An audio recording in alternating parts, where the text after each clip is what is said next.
Muy buenos días en este día 26 de mayo, que en cierto sentido, pues es hasta histórico en el desarrollo de la economía y los mercados financieros de Estados Unidos, porque nuevamente reabrió la bolsa a lo que sería la operación en el piso con presencia de personas, de seres humanos, aunque con restricciones, allí en lo que es el número uno de la calle Wall Street, y hasta allá está nuestro querido José Luis de Haro, quien no está dentro de lo que es el espacio físico de la bolsa, pero nos está enseñando el edificio hermosísimo. ¿Cómo estás? ¿Cómo te sientes 2 meses después de que este lugar no lo has pisado? Pues es importante, Gaby, y creo que todos los que hemos trabajado dentro del edificio nos encontramos esperanzados de que poco a poco vamos a ir regresando a esa nueva normalidad. Eso sí, es cierto que esta reapertura de momento es relativamente simbólica y son muy limitados el número de operadores que vamos a ver durante la jornada de hoy, durante las próximas semanas al pie de parquet, pero sí que es cierto que supone finalmente la reapertura de la bolsa después de 2 meses, un poquito más de 2 meses, operando completamente de forma electrónica, y es ahora cuando tenemos realmente que dilucir si es tan importante esa mano humana en las operaciones de compra y venta de acciones, y algo que se ha cuestionado durante mucho tiempo, pero que conforme vayamos viendo ese regreso de los operadores, es importante el estar muy pendientes, sobre todo al cierre de la negociación, para ver si realmente esa figura humana consigue reducir la volatilidad en los últimos 5 minutos de negociación. David. Bueno, entonces decir, 20 de marzo se anuncia este cierre de lo que es el piso de operaciones, transacciones en su totalidad, porque ya existían, pero esta vez era en su totalidad electrónica, sin seres humanos presentes, solo una persona y algunas otras que hacen sonar la campana al inicio y al cierre.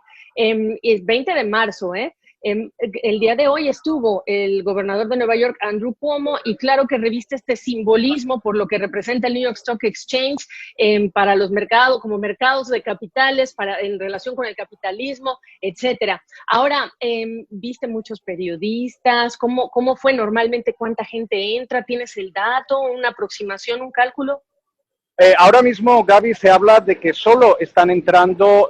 Tienes que tener en cuenta que dentro del parque hay distintos brokerages, que básicamente son compañías que se dedican a la compra y venta de acciones, y estos suelen ser compañías familiares, y solo entre el 20 y el 30% de los empleados de cada una de las compañías está permitida ahora mismo dentro del edificio. Es decir, por ejemplo, un brokerage que puede tener alrededor de 16 personas, en estos momentos solo puede acceder entre 3 y 4 de sus trabajadores. Conforme vayan pasando las semanas, seguramente este número podría ir incrementándose. En estos momentos la prensa no está autorizada para entrar en el edificio, pero si pudieras ver cómo está en estos momentos la calle, el Broad Street con Wall Street, donde se encuentra el edificio, está lleno de periodistas, y sobre todo estamos atentos a la salida, sobre todo del gobernador Andrew Cuomo, que además de haber comenzado la negociación, también va a dar su rueda de prensa dentro del edificio alrededor de las 11:30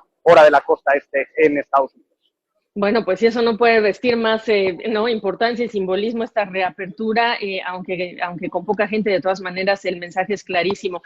José Luis, es una semana corta por el feriado del día de ayer, el Memorial Day, recordación a los caídos en guerra. Mucho optimismo han generado noticias de vacunas y desarrollo de vacunas y etapas exitosas de prueba. La semana pasada Moderna, este día y hace unas horas Novavax, biotecnológicas estadounidenses. Pero también está el otro lado, la división entre el Wall Street y el Main Street, con una economía que va a marcar una tremenda contracción.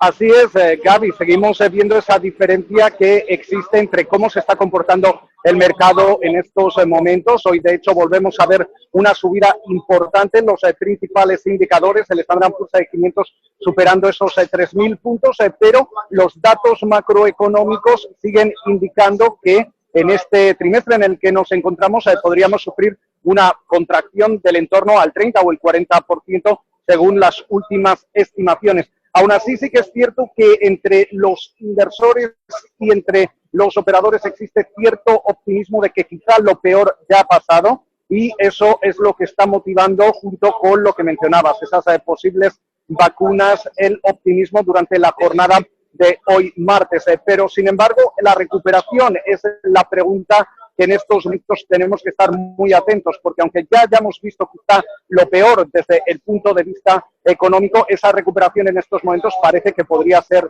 lenta, y eso es lo que va a seguir sobre todo pesando en el mercado de cara a la segunda mitad del año, cuando comencemos el mes de junio. Se habla que incluso podríamos cerrar el año con un desempleo de alrededor del 10%, que si lo ponemos en un contexto histórico sería el punto álgido de la crisis financiera, con lo cual, aunque veamos cómo quizás lo peor ya ha pasado, vamos a tener que seguir muy atentos a esos datos entrantes y sobre todo cómo se va comportando el consumidor estadounidense conforme sigamos reabriendo esos servicios no esenciales. Y conforme veamos si es que se mantiene la responsabilidad y las restricciones, porque yo no sé tú, pero yo traigo mi cubrebocas y el fin de semana nos hemos encontrado con imágenes brutalmente, digamos que impactantes. En el COVID-19 las imágenes impactantes se refieren a personas muy juntas, unas con otras físicamente, sin distanciamiento social, pero Así eso es. puede arriesgar una recuperación económica. ¿Qué te dicen tus operadores o las personas con las que has hablado en relación con ese riesgo?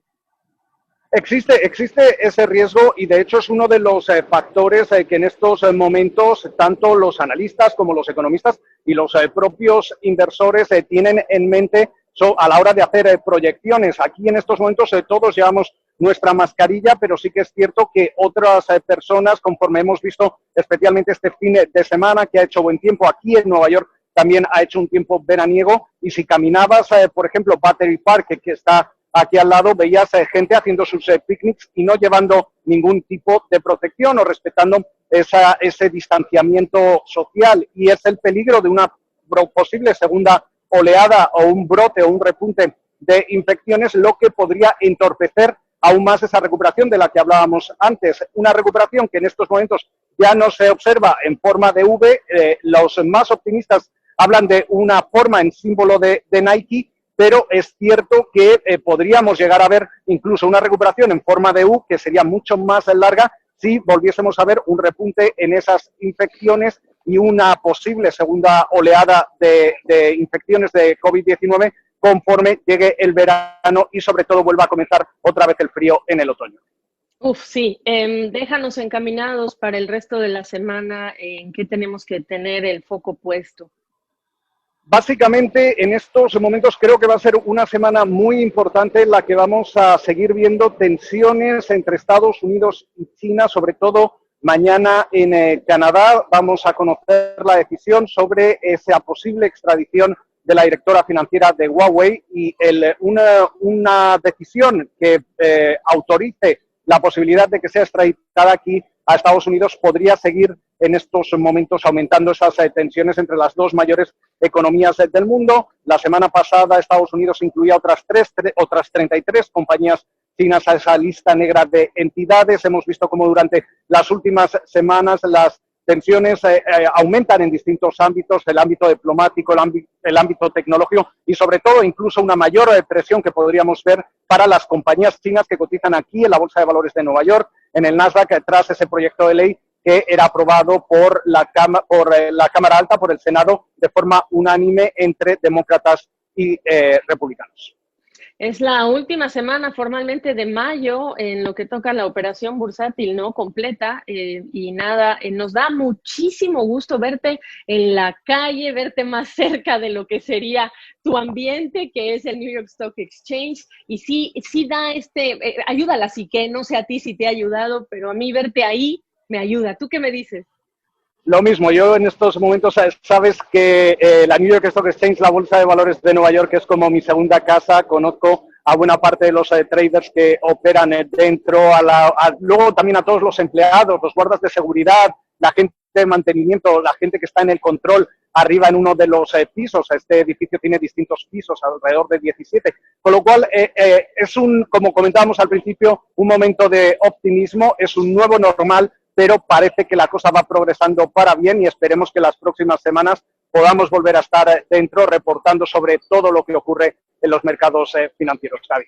Sí, claro, yo hablaba más de ti y se te ve la sonrisa, así que creo que lo estás disfrutando y me da mucho gusto. Nosotros también verte, hablar contigo, tener tu perspectiva, así que disfruta tu día allí afuera de la Bolsa de Valores. Gracias, José Luis.